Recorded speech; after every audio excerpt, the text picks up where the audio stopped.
નમસ્કાર દર્શક મિત્રો, દિલોક સત્તા શોમાં આપનું સ્વાગત છે. ભારત પર ભારે ભરખમ ટેરિફ લગાવીને અમેરિકન રાષ્ટ્રપતિ ડોનાલ્ડ ટ્રમ્પે તો ભારતના કેટલાય લોકોની ઊંઘ હરામ કરી નાખી. પહેલા 25% ટેરિફ લગાવ્યો હતો, જેના બાદમાં અચાનક વધુ 25% ટેરિફ એટલે કે ટ્રમ્પે ભારત પર કુલ 50% ટેરિફ લગાવવાની જાહેરાત કરી નાખી છે. અને આના કારણે ભારતમાં ભારે હડકંપ મચી જવા પામ્યો છે. અને આના જ કારણે ભારત અને અમેરિકાના સંબંધો પર આ એક નવો વિવાદ ઊભો થઈ ગયો છે. અને હવે ટ્રમ્પ દ્વારા લાદવામાં આવેલા આ ટેરિફની અસર પણ દેખાવા લાગી છે. કારણ કે એવા અહેવાલ મળી રહ્યા છે કે અમેરિકનોને હવે કેટલીક આયાત પ્રોડક્ટ્સ પર વધુ કિંમત ચૂકવવી પડી રહી છે. કેટલીક કંપનીઓએ કાં તો તેમના ઉત્પાદનોની કિંમત વધારી દીધી છે અથવા તો વધારવાની તૈયારીમાં છે. જેમાં એવા સમાચાર સામે આવ્યા છે કે એડિડાસ, વોલમાર્ટ જેવી અનેક મોટી કંપનીઓનો સમાવેશ થાય છે. જો કે કેટલાક જાણકારોનું તો એવું પણ માનવું છે કે આ તો હજી શરૂઆત છે અને ભવિષ્યમાં એટલે કે આગામી સમયમાં આ ભાવમાં હજુ પણ વધુ વધારો જોવા મળી શકે છે. કારણ કે જે રીતે ડોનાલ્ડ ટ્રમ્પે 90થી વધુ દેશોમાંથી જે આવતા માલ છે તેના પર ટેરિફ લાદ્યો છે, આના કારણે વૈશ્વિક બ્રાન્ડ્સ મોંઘી થઈ રહી છે, પરંતુ તેની અસર અમેરિકન બ્રાન્ડ્સ પર પણ જોવા મળી રહી છે. એવા સમાચાર સામે આવ્યા છે કે વૈશ્વિક અને અમેરિકન બ્રાન્ડ્સને ભાવ વધારવાની ફરજ પડી રહી છે. આ સાથે જ રમતગમતના કપડાથી લઈને ઇલેક્ટ્રોનિક્સ અને લક્ઝરી જેવી અનેક વસ્તુઓના ક્ષેત્રોમાં ભાવમાં વધારો થવાના સંકેત જોવા મળી રહ્યા છે. એક મીડિયા અહેવાલ અનુસાર ફાસ્ટ ફૂડ ચેન વેન્ડીઝના વેચાણમાં અપેક્ષા કરતાં 3થી 5% વધુ ઘટાડો જોવા મળ્યો છે, જ્યારે આના અગાઉ એવો અંદાજ લગાવવામાં આવતો હતો કે તેમાં ફક્ત 2%નો ઘટાડો થશે. એટલે કે આવી સ્થિતિમાં તે બર્ગર સહિત તેની ખાદ્ય ચીજોને વધુ મોંઘી બનાવી શકે છે. રિપોર્ટ અનુસાર એડિડાસે જાહેરાત કરતા એવી જાણકારી આપી હતી કે યુએસ ટેરિફ વર્ષના બીજા ભાગમાં તેના ખર્ચમાં લગભગ 200 મિલિયન યુરો એટલે કે $231 મિલિયન વધારો કરશે અને ચેતવણી આપી છે કે તેને યુએસમાં ભાવ વધારો કરવો પડી શકે છે.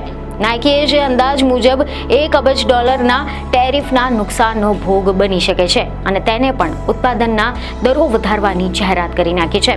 તો આ સિવાય એવી ખબરો છે કે બંકિંગ બેગ ધરાવતી કંપની હાર્મેસે પુષ્ટિ આપી છે કે તેને ટેરિફની ભરપાઈ કરવા માટે યુએસમાં ભાવમાં વધારો કર્યો છે.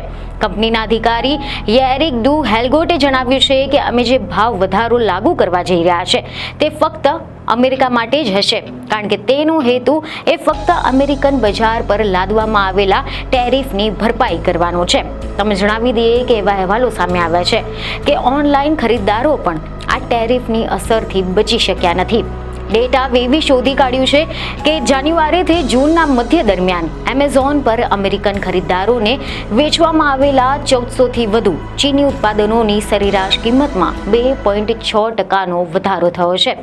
એક અહેવાલ મુજબ દેશની સૌથી મોટી રિટેલ વિક્રેતા વોલમાર્ટે મે અને જૂન વચ્ચે કેટલીક વસ્તુઓના ભાવમાં 51% સુધીનો વધારો કર્યો છે. એક તરફ ટ્રમ્પે ટેરિફને પોતાની જીત ગણાવી છે અને એવો દાવો કર્યો છે કે હવે અબજો ડોલર અમેરિકા આવી રહ્યા છે અને દલીલ કરી છે કે આનાથી સ્થાનિક રોજગાર અને ઉત્પાદનને પ્રોત્સાહન મળશે. ત્યાં જ બીજી તરફ અમેરિકામાં પણ ભાવ વધી રહ્યા છે. ડોનાલ્ડ ટ્રમ્પે તેમના સોશિયલ મીડિયા પર એક પોસ્ટમાં લખ્યું હતું કે ટેરિફ નિર્ણયની શેર બજારો પર ખૂબ જ સકારાત્મક અસર પડી રહી છે અને દરરોજ એક નવો જ રેકોર્ડ બની રહ્યો છે. સેંકડો અબજો ડોલર યુએસ ટ્રેઝરીમાં આવી રહ્યા છે. જોકે ટ્રમ્પના આ તે નિર્ણયના પછી આવ્યો છે કે જ્યારે તેને 60થી વધુ દેશો તેમજ યુરોપિયન યુનિયનથી આવતા માલ પર 10% કે તેથી વધુ ટેરિફ લગાવવામાં આવવાની જાહેરાત કરી હતી.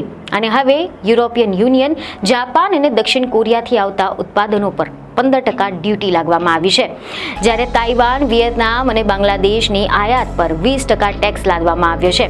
અને અગાઉ ટ્રમ્પે ભારતીય માલ પર પણ 25% ટેરિફ લગાવ્યો હતો અને આના પછી રશિયન તેલ ખરીદવા માટે તેને 50% સુધી વધારી દેવામાં આવ્યો છે. જી હા, અમેરિકાના રાષ્ટ્રપતિ ડોનાલ્ડ ટ્રમ્પે પહેલા તો ભારત પર 25%નો વધારાનો ટેરિફ લાદ્યો હતો, જેને વધારીને કુલ 50% કરવામાં આવ્યો હતો. એવી ખબરો સામે આવી કે ગત તારીખ 6મીએ એટલે કે બુધવારે એક એક્ઝિક્યુટિવ ઓર્ડર પર હસ્તાક્ષર કરતી વખતે ટ્રમ્પે જણાવ્યું કે રશિયન તેલની સતત ખરીદીના કારણે ભારત પર વધારાનો ટેરિફ લાદવામાં આવ્યો છે અને હવે ભારત એ ટ્રમ્પની સૌથી વધુ નુકસાન સહન કરનારા દેશોમાંનો એક બની ગયો છે. જોકે ભારતે તેને અન્યાય ગણાવ્યો છે અને પોતાના હિતોનું રક્ષણ કરવા માટે યોગ્ય પગલાં લેવાની પણ વાત કરી હતી. ત્યાં જ બીજી તરફ હવે એવા સમાચાર સામે આવ્યા છે કે વોલમાર્ટ, એમેઝોન, ટાર્ગેટ અને ગેપ સહિતના મુખ્ય અમેરિકન રિટેલર્સે હવે ભારતમાંથી આવતા ઓર્ડરોને પણ રોકી દીધા છે, જેના કારણે ભારતીય નિકાસકારો પહેલેથી જ ચિંતિત હતા કે આ ટેરિફમાં વધારાના કારણે તેમના ઓર્ડર પર પણ અસર થઈ શકે છે. અને હવે એક મીડિયા હાઉસ દ્વારા એવો દાવો પણ કરવામાં આવ્યો છે કે ભારતીય નિકાસકારોને અમેરિકન ખરીદદારો તરફથી પત્રો અને ઈમેલ મળ્યા છે, જેમાં તેમને આગામી સૂચના સુધી કપડાનું શિપમેન્ટ બંધ કરવાનું કહેવામાં આવ્યું છે. ખરેખરમાં તો અમેરિકન કંપનીઓ ઈચ્છે છે કે ભારતીય નિકાસકારો ટેરિફના કારણે જે વધેલા ખર્ચનો બોજ ઉઠાવે છે. ટેરિફના કારણે અમેરિકામાં વેચાતા માલની કિંમત 30 થી 35% વધવાની પણ શક્યતા છે. ભારતના મુખ્ય નિકાસકારો જેમ કે વેલસ્પન લિવિંગ, ગોકુલદાસ એક્સપોર્ટ્સ, ઇન્ડોકાઉન્ટ અને ટ્રાઇડન્ટ અમેરિકામાં તેમનો 40 થી 70% જેટલો માલ વેચે છે. જોકે હવે આજે સમાચાર સામે આવ્યા છે કે અમેરિકા જતા ઓર્ડરને અટકાવી દેવાના કારણે વેપારમાં 40 થી 50%નો ઘટાડો થઈ શકે છે. વાસ્તવમાં તો ભારતમાંથી સૌથી વધુ કપડાં અમેરિકામાં નિકાસ થાય છે, પરંતુ ટેરિફના કારણે હવે ભારતના ઓર્ડર બાંગ્લાદેશ અને વિયેતનામ જઈ શકે તેવી શક્યતા છે, કારણ કે ડોનાલ્ડ ટ્રમ્પે ભારત પર 50% ટેરિફ લાદ્યો છે, જ્યારે બાંગ્લાદેશ અને વિયેતનામ પર તે માત્ર 20% છે. ભારતે તેને અતાર્કિક ગણાવ્યો છે, પરંતુ ટ્રમ્પ તેના પર અડગ છે. અને આ બધા જે સમાચારો છે તેના વચ્ચે હવે વેપાર સોદો ન થાય ત્યાં સુધી આ સમસ્યા ઉકેલાય તેવી શક્યતા નથી. મહત્વનું છે કે આની પહેલા અમેરિકા તરફથી ભારત પર 25% ટેરિફ અને પેનલ્ટી લગાવવાની જાહેરાત કરવામાં આવી હતી, જેની પાછળનું કારણ ટ્રમ્પે રશિયા પાસેથી તેલની ખરીદી ગણાવ્યું હતું, જેના બાદમાં 6 ઓગસ્ટે ટ્રમ્પ દ્વારા સાઇન કરવામાં આવેલા આદેશ અનુસાર અમેરિકાએ ભારત પર કુલ 50% ટેરિફ લાદવાની જાહેરાત કરી નાખી. અને આ ટેરિફ 21 દિવસની અંદર પ્રભાવમાં આવી જશે, એટલે કે 27 ઓગસ્ટ 2025થી ભારતથી અમેરિકા મોકલવામાં આવતા સામાન પર લાગુ થઈ જશે. પરંતુ આ તારીખ પહેલા જે પણ વસ્તુઓ રવાના થઈ હશે એને 17 સપ્ટેમ્બર 2025 પહેલા અમેરિકા પહોંચી જશે, તેને શુલ્કથી છૂટ મળશે. આદેશમાં એવું સ્પષ્ટ કહેવામાં આવ્યું છે કે આ ટેરિફ અન્ય બધા શુલ્ક અને ટેક્સથી એક્સ્ટ્રા હશે અને કેટલાક ખાસ મામલામાં છૂટ પણ આપવામાં આવશે. તો આ સિવાય ટ્રમ્પ સરકારે સંકેત આપ્યો છે કે જો કોઈ અન્ય દેશ પણ રશિયાથી પરોક્ષ કે સીધી રીતે તેલની આયાત કરે છે તેના પર આ પ્રકારની કાર્યવાહી કરવામાં આવશે. જોકે આની સાથે જ રશિયા કે કોઈ અન્ય પ્રભાવિત દેશ અમેરિકાની નીતિ આના અનુરૂપ પગલાં ભરી રહી છે, તો આ દેશમાં ફેરફાર પણ સંભવ થઈ શકે છે. ત્યારે હવે જોવાનું રહ્યું કે આગામી સમયમાં આ મુદ્દે હજુ પણ કયા મોટા ફેરફાર જોવા મળશે. પરંતુ ત્યાં સુધી આ અંગે તમારું શું કહેવું છે તે અમને કોમેન્ટમાં જરૂરથી જણાવો.